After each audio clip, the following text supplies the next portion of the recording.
ময়রা না হয়েও বাসায় বসেও কিন্তু আমরা মিষ্টি বানিয়ে ফেলতে পারি একদম দোকানের মতোই।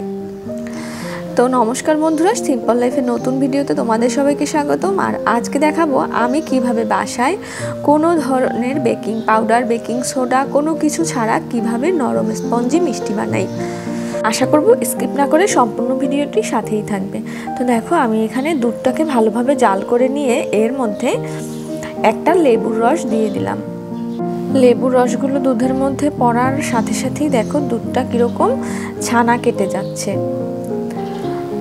তো আমি এখানে পুরোপুরি 1 কেজি দুধ নেইনি, 1 কেজি দুধের থেকে হয়তো 1 কাপের মতো কম আছে।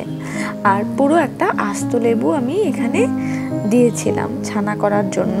আর নিয়েছি একটা পরিষ্কার কাপড়, কাপড়টা থেকে যেন রং না ওঠে সেটা অবশ্যই খেয়াল রাখতে হবে। আর সেজন্য সাদা কাপড় ব্যবহার করাই সব থেকে ভালো।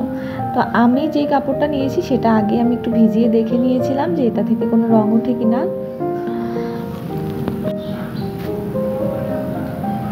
এইভাবে আমি একটা বাটির মধ্যে কাপড়টাকে বসিয়ে নিয়েছি। আর এইদিকে দেখো আমার ছানাটাও হয়ে গিয়েছে। এবার ছানাটা থেকে আমি জলটা ছাড়িয়ে নেব।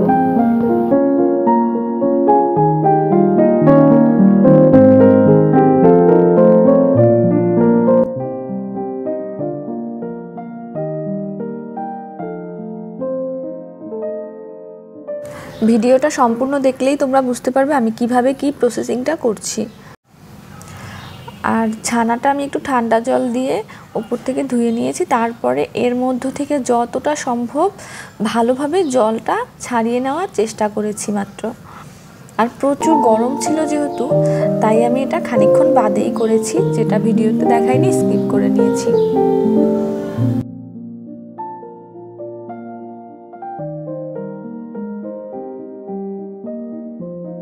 দেখো, এবারে আমি এর মধ্যে 1 চামচের মতো সুজি আর 1 চামচের মতো ময়দা দিয়ে ভালোভাবে ছানার সাথে মিশিয়ে নিয়ে হাতের তালুর সাহায্যে এভাবে করে ছানাটাকে ভালোভাবে মথে নিচ্ছি।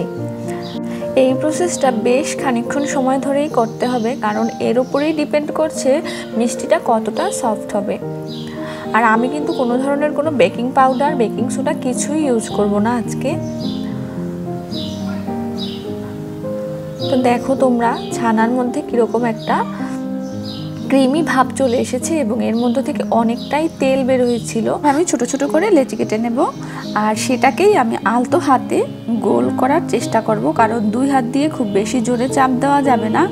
খুব আলতো হাতেই আমি এভাবে গোল গোল আকৃতি আনার চেষ্টা করছি। আর আমি একটু ছোট ছোট করেই নিয়েছি, কারণ এটা শিরায় দেওয়ার পরে অনেকটাই ফুলে যাবে।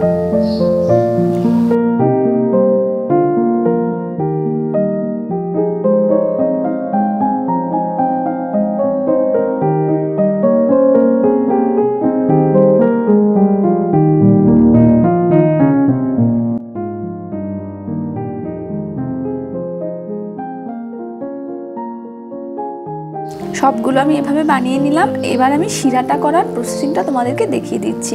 শিরা করার জন্য আমি দেখো অল্প একটু 1 কাপের অর্ধেক পরিমাণ চিনি নিয়েছি আর দিয়ে দেবো 3 কাপের মতো জল। আসলে মিষ্টিটা তোমরা যেরকম খেতে পছন্দ করো সেই অনুযায়ী চিনির পরিমাণটা দিবে। যেহেতু স্পঞ্জি মিষ্টিগুলো বাজারে একটু হালকা মিষ্টি স্বাদের হয় এবং এর শিরার ঘনত্বটা কিন্তু একটু পাতলাই হয়, সেই জন্য আমি 3 কাপ 3.5 কাপের মতো জল দিয়ে দিয়েছি একটা এলাচ ফাটিয়ে। এবারে চিনিটা গলে গিয়ে সম্পূর্ণ চিনি শিরাটা ফুটে ওঠা পর্যন্ত অপেক্ষা করব। তো দেখতে পেলে তোমরা সম্পূর্ণ চিনি শিরাটা ফুটে উঠেছে। এবার এর মধ্যে আমি মিষ্টিগুলোকে দিয়ে দিচ্ছি। ঢাকা দিয়ে চুলার আঁচটা মিডিয়াম করে আমি 10 মিনিটের মতো অপেক্ষা করব। তোমরা দেখতে পেলে ভিডিওতে দেখো মিষ্টিগুলো নিজের থেকেই কিভাবে উল্টে পাল্টে যাচ্ছে আর একটু একটু করে ফুলে উঠছে।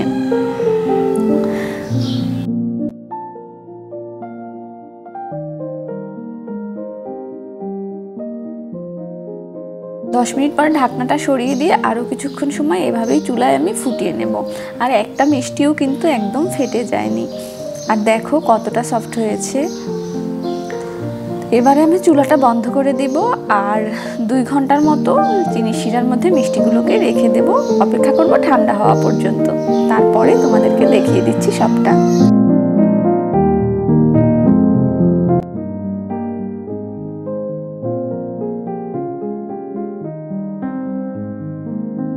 মিষ্টি বানানো কিন্তু রেডি। এবার একটু মিষ্টি মুখ করে নেই। আর অবশ্যই ভিডিওটি ভালো লাগলো কিনা সেটা জানতে পারবো তোমাদের লাইক, কমেন্ট, শেয়ারের মাধ্যমে।